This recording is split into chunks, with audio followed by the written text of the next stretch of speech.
पलवल की कोली समाज सुधार समिति ने कबीर साहब का प्रकट दिवस बड़ी धूमधाम से मनाया, लेकिन इस बार लॉकडाउन और कोरोना महामारी को देखते हुए काफ़ी सावधानियां बरती गई। हर वर्ष समिति कबीर साहब का प्रकट दिवस भारी उत्साह के साथ हजारों लोगों के साथ मिलकर मनाती आई है, लेकिन इस वर्ष यह सब कुछ करना संभव नहीं हो सका, क्योंकि इस बार कोरोना महामारी जैसा संकट देश के सामने चुनौती बनकर खड़ा है। समिति के प्रमुख पदाधिकारियों को ही इस वर्ष इस प्रकट दिवस में आने का संदेशा भेजा गया था, वो भी सोशल डिस्टेंसिंग के साथ ही पदाधिकारियों ने सोशल डिस्टेंसिंग का ध्यान रखते हुए कबीर साहब का प्रकट दिवस धूमधाम से मनाया। समिति के प्रधान रमेश भगत ने जानकारी देते हुए बताया कि इस वर्ष हमने कबीर साहब का प्रकट दिवस सरकार की गाइडलाइन को ध्यान में रखते हुए मनाया।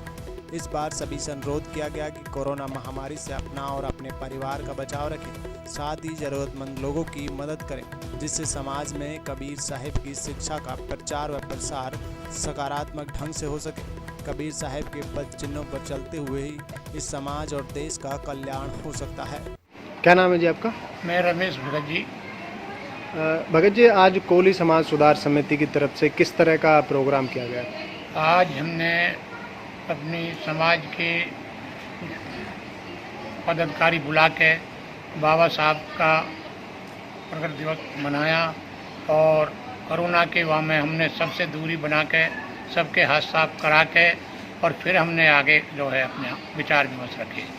तो जो हमारे विचार बाबा साहब के ऊपर जो भी हमारी गाथाई सबन ने अपनी अपनी जो भी बातें हैं बताई, बच्चे को पढ़ाओ, बाबा के विचारों पर चलो, शिक्षित बनो और संघर्ष करो।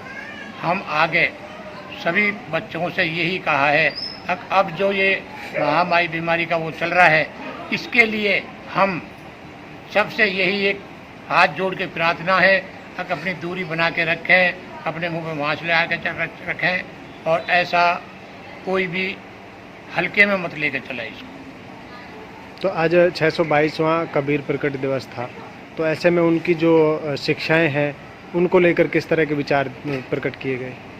शिक्षा में विचार विमर्श अपने अपने विचार रखे और सबने यही विचार विमर्श किया, बाबा के आदर्शों का पालन करो और बाबा की जो गता है उसके ऊपर विचार करके उसके ऊपर चलो।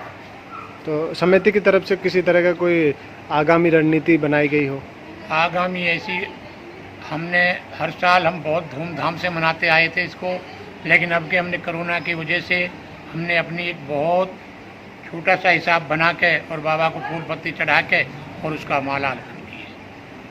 तो आगे की जो हमारी रणनीति है ये है, अब आगे हमने सब घरों में जितने भी अपने समाज के आदमी हैं सबसे यही सूचना वो किया है कि भाई अपने बच्चों को पढ़ाओ लिखाओ और ओसे ऐप से बचाओ।